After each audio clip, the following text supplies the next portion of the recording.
All right, we're going to tweet that out and get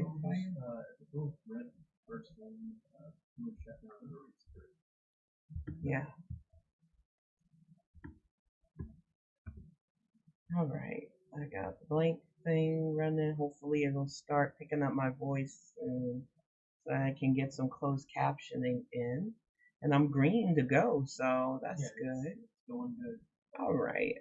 Welcome to the Bonnet Chronicles, y'all. I'm your host, Kalari Gamercheck, aka Kalari GXC, and it has been a rough week. And I wanted to start by saying this much. Pressing keys, listening. What was that? Oh boy. All right. This might not work. All right, we're gonna get rid of you. I'll get this whole closed captioning thing working sooner or later. But I wanted to get started on something serious because last week we talked about the far left. And sadly, we're going to talk a little bit about them later on tonight too. But I made a mistake.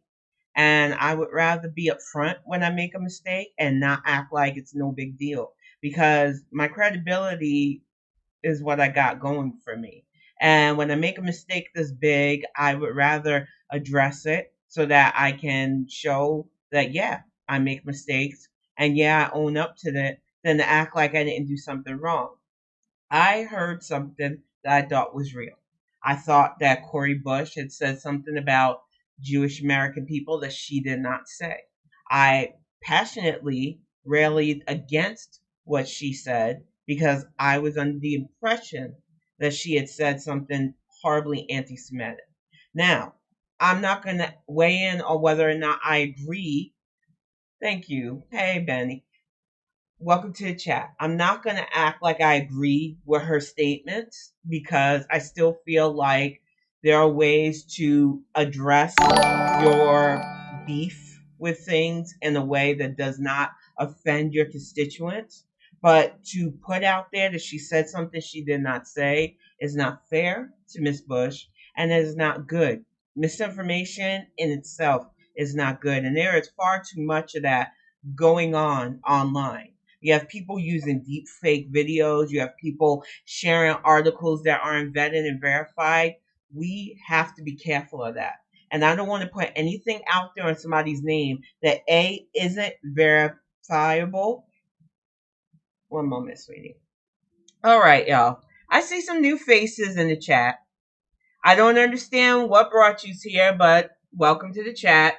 Here are some things. It's not a shower cap, it's a bonnet. It's called the Bonnet Chronicles. It's a silk cap that many black women wear to bed or just to protect our hair.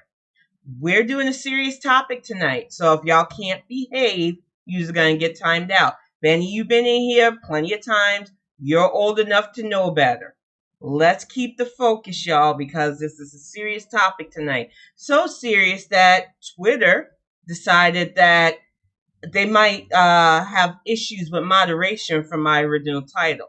That's how insidious this nonsense is. But I did want to apologize to Cori Bush for putting words in her mouth that she did not say. Because like I said, her take on what's going on overseas is problematic enough, but that ain't my lane, so I'm not going to weigh in on it. Accusing her of saying something she did not say is troublesome enough. And thank you, your compliments are nice, but they're just earrings. Thanks, guys. But to get to the point of tonight, bigotry. It's there. It's in our face. And it feels like it's overwhelming. But what I see are a lot of people putting BLM in their bios, acting like they're allies, saying the most asinine thing. Even earlier today, this woman decided that fat shaming and being fat phobic is on the same level as the racism and bigotry that people who are black face. And I need people to stop this. I get that being mocked sucks. As y'all can see, I'm not a small woman. I've never been what people, well, no, I can't say that because I have one time in my life that I was what qualified as skinny. Wasn't a fun time for me. But besides that, I know that our society sucks. I know that people find ways to mock, shame, make fun of people. It really does suck. But some people are going out of their way to twist things. Whether or not they're trying to say that COVID is the new HIV and how people are being treated with COVID or being the same vein. Y'all need to stop. I get that you want to feel like victims of something because society is saying your dumbass should be doing everything it can to preserve yourself.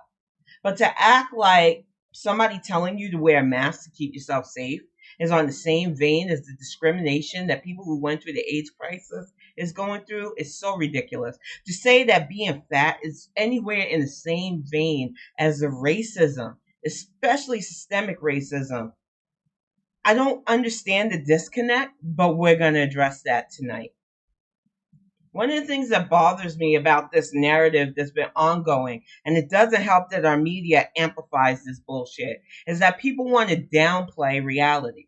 They don't want to think about the reality of racism and bigotry because it doesn't fit their neat little bubble. When they're trying to sell you slogans, when they're trying to tell you that everything can just happen because you say so, you don't have to put work into it. We could just say it and magically happen. They love to downplay the reality of the situation. It is why I constantly harp upon people who slogan but don't show their work. People who can talk a good game but don't have anything to back that shit up. And the problem with people who do that is that they're loud and they have that amplification. Welcome to the chat, Respect. Good evening. You got these people who they go on talk shows and they spread their bullshit. They get on these media shows and they spread their bullshit. So they have this air of credibility. But when you ask them what are their plans, because you can't just yell free. You can't just tell people that their lives are identity politics. What is your plan to make things better since you claim to be progressive for all of us? The problem is white supremacy, and my title originally was My Hope for the Death of White Supremacy. Because white supremacy isn't a person. It isn't a fucking human being that we should feel sorry for.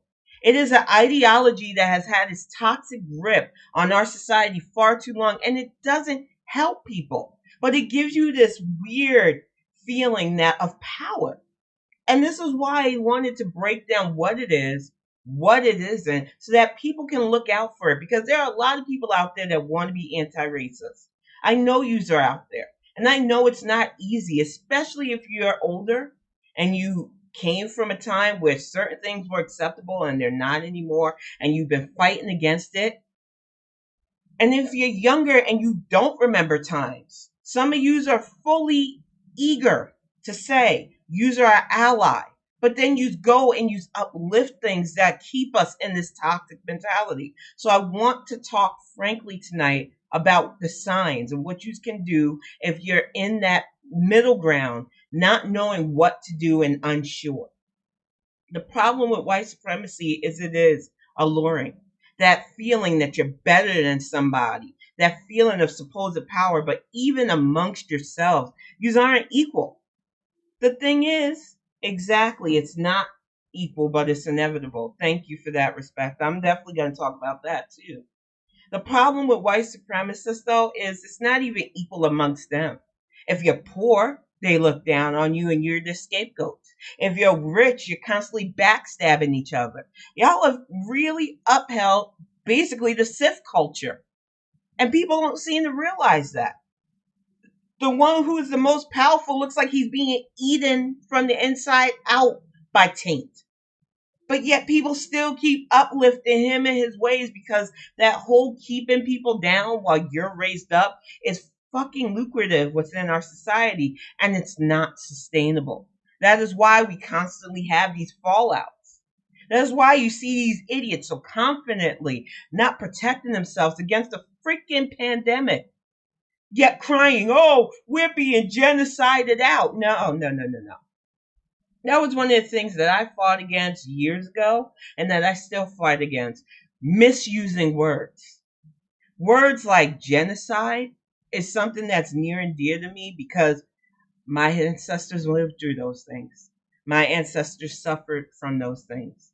So when I hear people saying, well, we're our population's getting lower, and they're not connecting the dots on why that is. The fact that they're poorly educated, the fact that they are more prone to drugs and disorganization, the fact that they don't even fucking take care of their own unless they absolutely have to. Y'all say you envy black community and the way we hold each other's back. And I'm going to get to tonight how that can be a fallacy at times too. But you envy our community without realizing that we have to have each other's backs. And you're seeing now with opioid epidemics and meth and everything else. And now on top of that, COVID-19, how you need to stick together, but some of you don't know how, because we've built that system of stepping on people and showing off instead of actually building people up and giving them substance and self-worth. And when you have a society where self-worth is not taught, but socialization is, when you have a society where you tell somebody that their skin pigment makes them less smarter or more smarter, when evidence shows that teaching people and actually fostering learning helps more than any kind of weird genetic bullshit that people have been trying to push for years. And it's obvious the people who push this, they have their own inferiority complexes. But people don't want to think on the deeper scale of that. There are people in this life that go through life being told what to do and they're happy with it. And I don't want to knock your game, but eventually you're going to get to the point where you're no longer useful, and then what? Don't be somebody's blank slate to shape you into what they want you to be. Finding our own self-worth is one of the strongest tools we have against white supremacy and bigotry and hope. But the hold it has is so freaking alluring. That's why you see POC that prostrate themselves. That's why you see people with like no edge Candice. She sits there talking a good game because it's lucrative for her. If she couldn't make money from this, you'd think she'd really be prostrating herself? I know that the adjacency to white supremacy is lucrative because people offer you all the time, especially if you have a following, especially if your voice is listened to. They want you to do that tap dance for them, because if enough people, they can try it out and say, see, there's no problem with it. I got a black person that agrees with me. They think it shuts people down. For real though, respect, you know what I'm saying is true. We see it on the far left too. The Sunrise Movement just had an article come out on BuzzFeed, and yeah, I know it's BuzzFeed, take it with a grain of salt, about how a lot of their members, not just black, but many POC, were saying that they were mistreated and unheard. This happened a lot in last year's primary too. A lot of these character actors that call themselves Dems playing these games, utilizing POC as a front, but not listening. And people don't understand that black people especially, we can tell when you're bullshitting us. And we can tell when you're using us. And some of us will be like, okay, well, I can get something out of this, so I'll let you use me.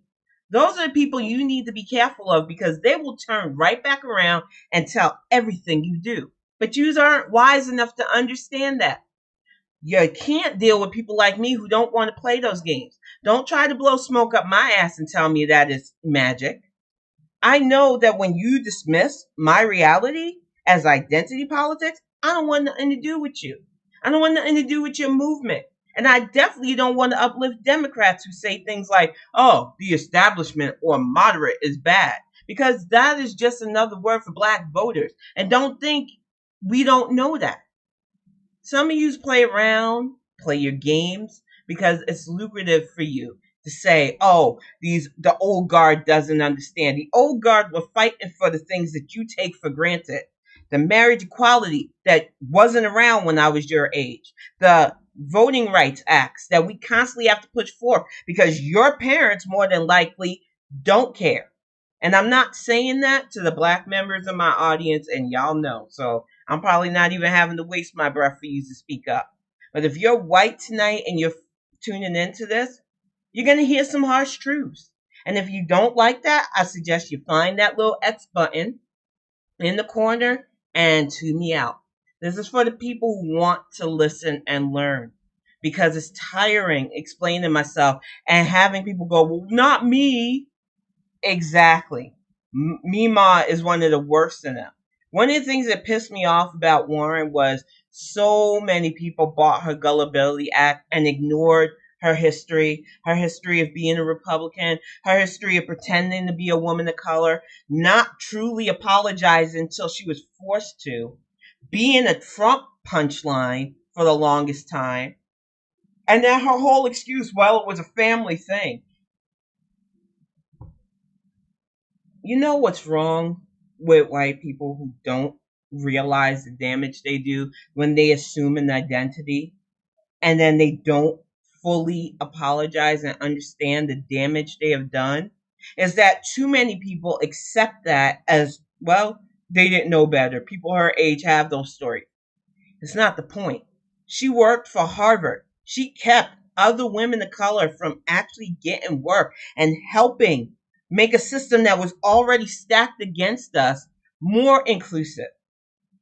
And I know some people think that word inclusive is a bad thing now. And in certain aspects, it can be. Because inclusivity in a lot of areas, whether it's entertainment or education, is used to shut people up instead of teaching people that we're all human beings. And that is the ultimate goal of white supremacy, to make sure that only one group feels like actual human beings and the rest are just othered. And if you don't understand that, you are part of the problem. We need to stop dehumanizing people, whether we like them or not, whether we all think alike, whether we pray alike, whether we choose not to pray. That is not enough to dehumanize people. And until we get that aspect of ourselves in check, white supremacy and other forms of bigotry is going to have a toxic stranglehold on us. Welcome to the chat, Trojan.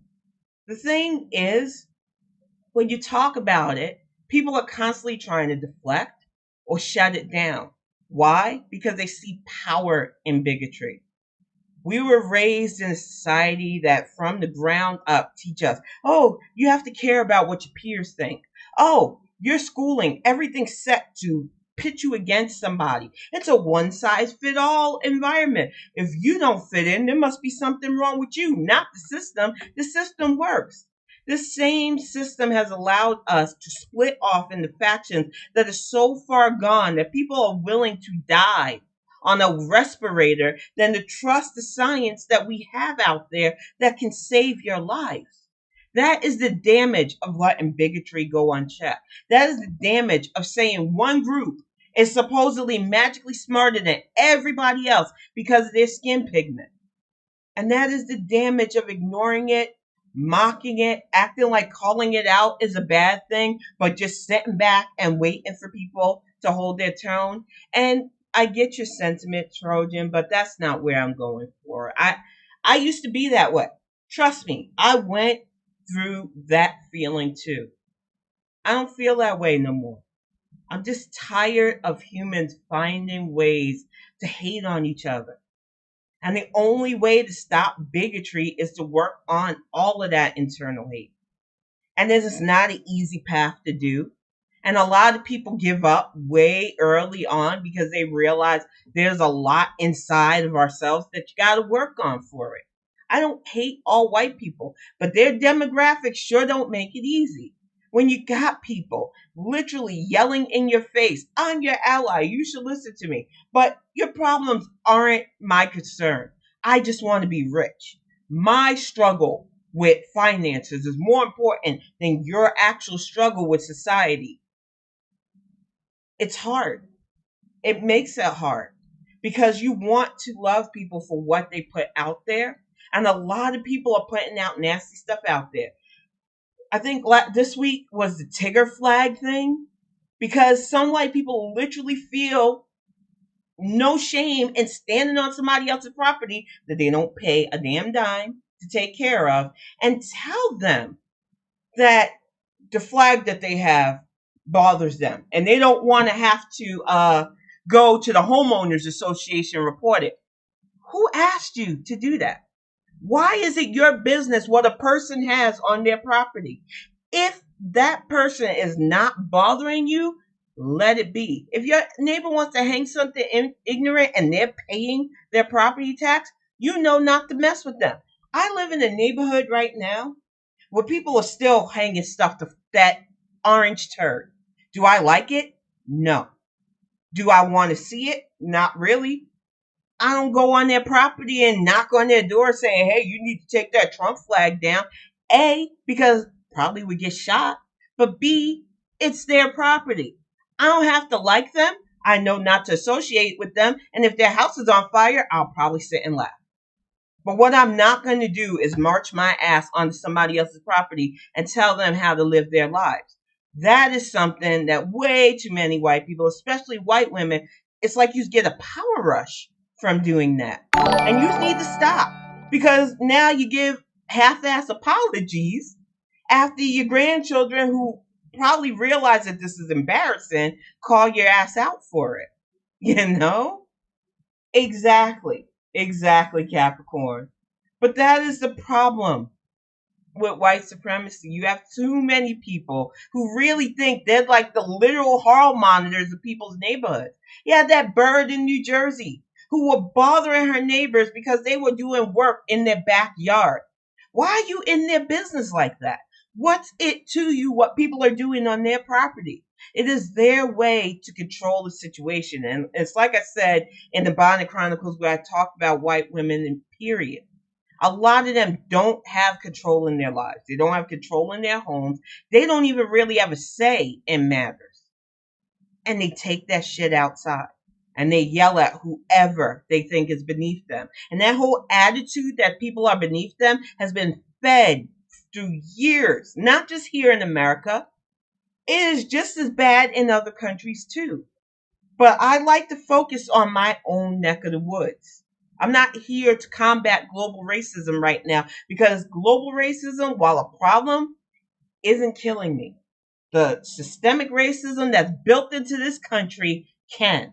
So I got to keep my focus on what's happening here. And what I see here is a lot of angry people who don't know how to channel that anger properly, who don't understand that it's getting them nowhere, and who think it gives them a leg up to be bigots. And when I say bigots, there is a difference between bigotry and racism. And a friend of mine brought this up only to have a white person jump in the mentions and say, well, all hatred of skin is racism. And it's like, we want you to understand that you're making a point, but it's not the point you think you're making. Because the difference between bigotry, which everyone can have, everybody struggles with some form of hatred. And if you say you don't, you're a fucking liar. The difference between bigotry and all out racism is more than just, oh, I don't like you for your skin color. It is the societal, structural bigotry that keeps you from getting a decent job. Or if you do get a decent job, from moving up. It keeps your schooling in an underfunded district. It keeps you redlined from a decent area to live in. It's when you move into a so-called decent area, you're constantly worried about your neighbors calling the cops on you just for existing. It is having a cop look at you and deem you a threat without any provocation, yet the people who go and cross state lines with weapons, the people who are literally fight in the open carry and fucking shoot each other into oblivion, are not treated as threats. That is what systemic racism does. And for people to downplay it or act like it's not a big deal, for people to act like it doesn't affect things like mental health and growth, that is so detrimental to our society actually evolving and growing and becoming stronger. And sadly, there are people actively working against that because they don't see their own personal gain from it. And those are the people you need to look out for, because they don't care who's suffering as long as it's not them. They don't care who gets help as long as their backyards are immaculate. They show off so much and it's disheartening. But it's not going to stop me from calling out bigotry versus racism. And why I bring this up tonight is because a lot of people don't understand how structurally damaging racism is. How so many kids out there have to get a certain talk by the time they're old enough to understand, because they go to school that day and have a kid say the N word or call them out for being black because their parents decided we don't want to be in a neighborhood full of people that look like us. We might get a label. So I'm going to move our kids into a neighborhood of white people, and being adjacent to that should rub off onto our kids and make us more respectable and better. Respectability is so damaging. I lived it. Some of the most anti-blackness came from my own freaking roof, because you're taught early on that if you have that proximity to white people, it somehow elevates you. And the truth is, no, it doesn't, especially if they can't use you to push a narrative.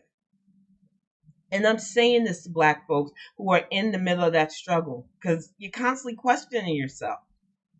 Be confident in who you are. I can speak openly about bigotry and what I went through because I know I'm not there anymore. But I also know I'm still unlearning stuff. I also know that I can't base any of my friendships or my relationships on that. If I like somebody, it's because I like them.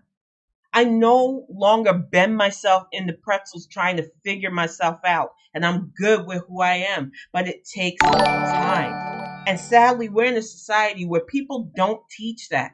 And a lot of people fall to the wayside, and a lot of people are miserable because of it. And the only way we are going to stop this stranglehold that hatred has on us is to work on ourselves. Thank you for the sub, Trojan.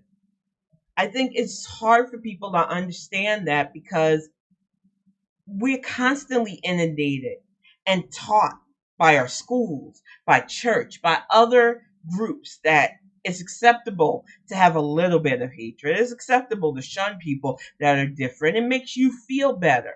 But does it really? When you're mocking somebody, you might get that little bit of rush from it for a little bit, but it's a never ending abyss. And when you feed hatred, it never gets full. So the best fight, the best tool that we can have against hatred is being okay with ourselves, who we are, and not utilizing hate in other people to make ourselves feel better. And a lot of people in our community do that. Why? Because a lot of us know what it feels like to be hated by society. And sometimes it just feels good to be accepted by anyone and anything. You see it in the so-called inclusiveness of the far left movement. I see it with women especially, the pick me girls as I call them. They want to be accepted by these guys who literally hate on them, who rate them even, because they think that if they're accepted by them, that's love. These guys have no love for you, and they're always lusting after somebody that won't even look at them in the first place. But for them, having that form of acceptance is like a badge of honor because they don't have any self-worth. And within our community, there are a lot of people that do that. And we call them names like coons. We say they tap dance. We say they do all this stuff. And it's sad, but it's been like that since the inception. Even back in the day when our people were in chains, we had those who realized that it was most safer for them and power adjacent for them to suck up to do everything the so-called master said, so that they got beat less, they got fed more, and they had a nice place to sleep. And that mentality, sadly, just evolved into I can get a book deal from this. I can get a nice house. I can live in an area where I'm not really truly accepted, but I play the part well enough. And they can trot me out whenever they need to, and I'm safe. That pat on the head for them is enough. And sadly, they base that self-worth on that pat in the head. And they can't be helped right now. They are beyond us. So the best thing we can do is work on ourselves and make society better besides them. Because eventually they'll want to come along for the ride too. Because it is not self-sustaining to keep on being that coon and to keep on tap dancing for people that don't respect you. You can only put a smile on your face so much when they joke about your skin color or call you out your face. You can only turn the other cheek so much when people are bruising it. But what you can do is say, I don't have to accept this, and separate yourself from it and not take the disrespect and not deal out disrespect as well. One of the things that I've seen within several marginalized communities is this instability. And if we're tackling that instead of trying to save everybody else, we can get more done. And if we work together, that scares the bigots more than anything else. You see people writing ads about how Asian Americans are now working with African Americans towards things like voter rights, civil rights, because they see, especially in America, how dangerous bigotry is. And then you see people trying to undermine that, saying, well, the Black and Asian communities can't trust each other. I feel like the internet is just full of hatred, but especially it's easier to protect white hatred. Like I said tonight, my original title for this Bonnet Chronicles was, I am hoping for the death of white supremacy, and they wouldn't let me use that. And I was like, I'm not asking for the death of white people. I'm asking for the death of an ideology that too many people, whether you're white, Black, or any race, has been affected by. But for some reason, they've made it controversial to speak out against this. And that is dangerous. It is dangerous to tell people that we can't talk about bigotry, that's in the same vein as bigotry itself. That's ignorant. But that's what we're up against. And that is why I said our best bet is not only working on ourselves, but those of us who see it working together. We have to get away from, oh, I can't trust this person because of their skin tone, because that's what they want us to say. And what I was getting to with the whole trying to pit the Black and Asian communities together is we've seen the violence from both sides. I remember back when the LA riots were a thing and people were vehemently saying they move into our neighborhoods and they look down upon us. And that was true. But I also seen the flip side of that. The prejudice from our side against people that we thought we should look down upon because that made us feel better. Hatred gets us nowhere. It is a poison, y'all. And it's so sweet that so many of us ingest it willingly because it gives you a little bit of feel good rush. But it never leaves you feeling good because it's an empty, soulless existence. And the whole idea of mocking our two communities working together because we're tired of seeing our elders being beaten and we're tired of seeing our neighborhoods being destroyed by hatred.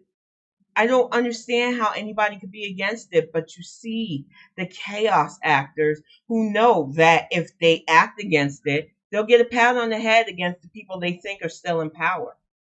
Today, Friday the 13th, people were out there believing that that orange terror burglar was going to somehow take power again.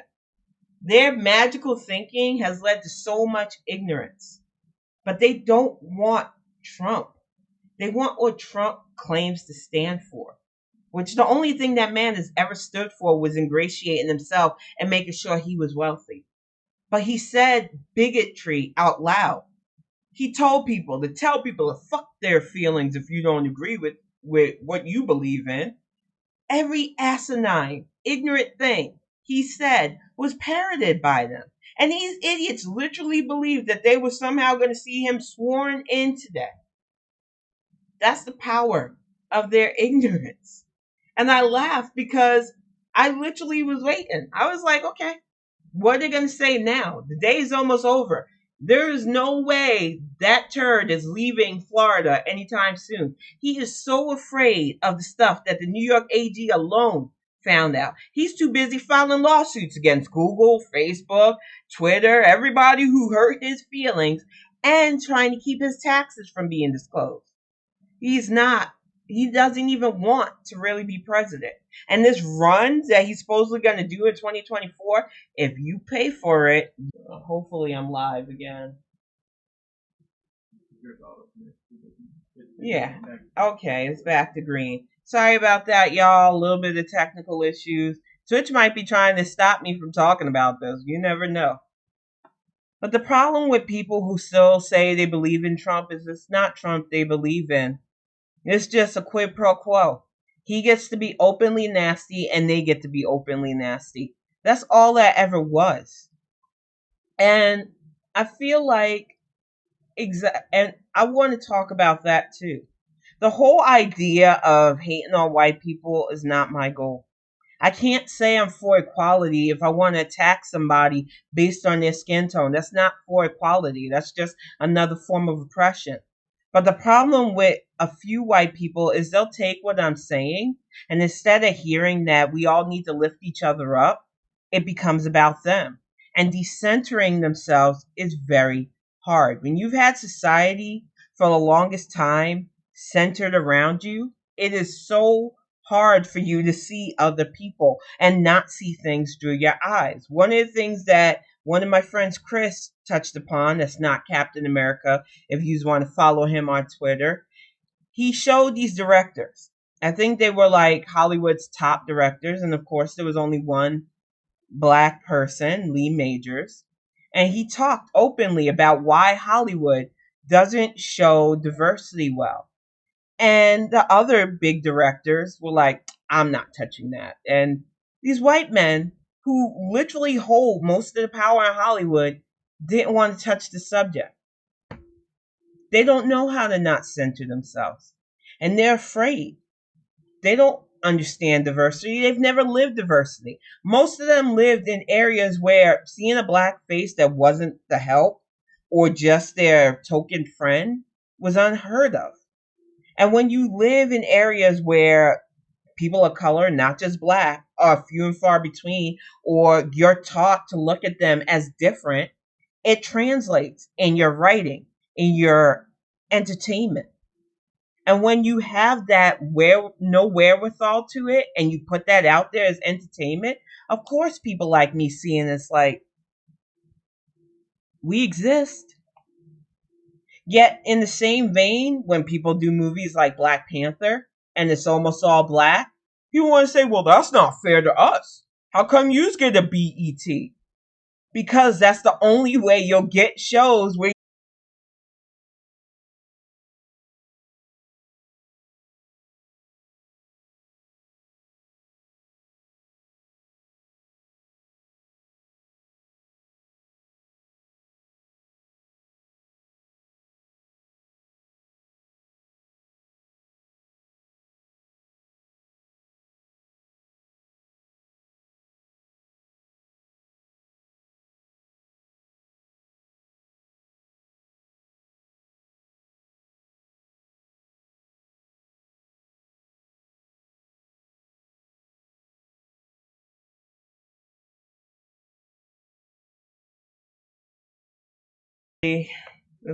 there we go.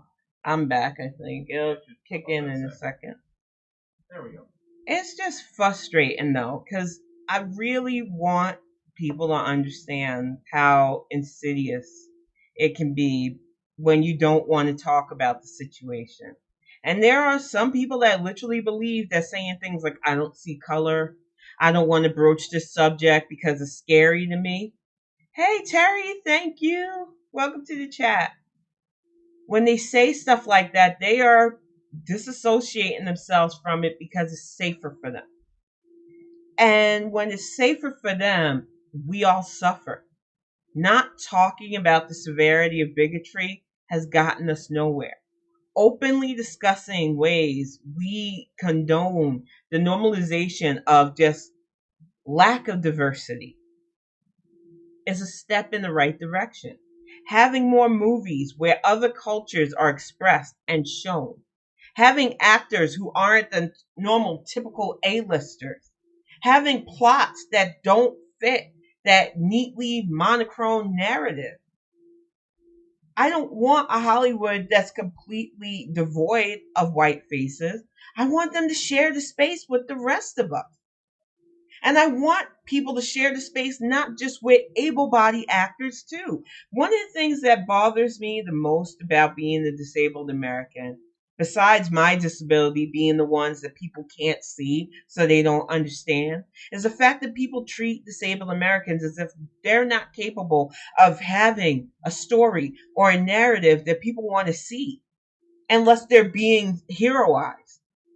The fact of the matter is, if you want an actual good story of struggle and perseverance, you can look into the lives of people who are living their everyday lives and making it work. That's a story that many of us have gone through. Many of us are still living. But Hollywood would rather sell you on a disabled person who just somehow makes everybody who's able around them, normally white people, feel better. That in itself is bigotry.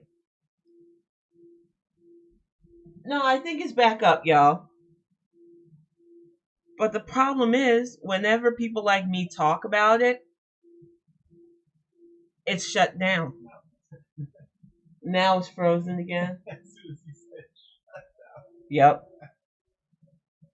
I'm gonna give it one more time, and if it locks up again, we'll wrap up. But it's just frustrating. It's not y'all. It's Twitch. I don't know what's going on, but every time I mention a certain thing, the stream locks up, and it frustrates me because this is such a serious topic to me, and a lot of people.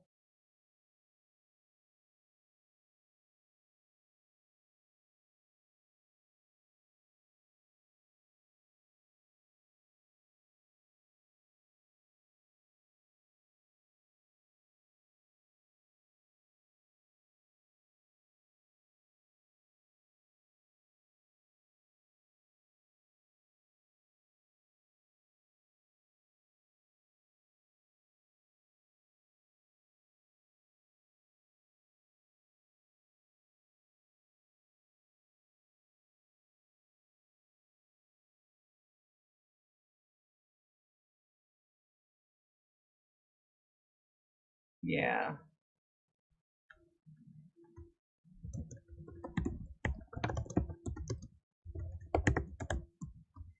Okay, y'all. I don't normally do this, but I'm having a bunch of technical issues tonight, which sucks. This topic is near and dear to me, though, so we will be bringing it up again next week. I'm going to probably have a lot more to talk about too, sadly, but I am going to keep talking about this. But what I'm going to do is I'm going to get ready to wrap this up early, call my ISP, figure out if there's something on their end that I really think it was Twitch. I've never had this many problems during the Bonnet Chronicles, and it's really stressful. But I really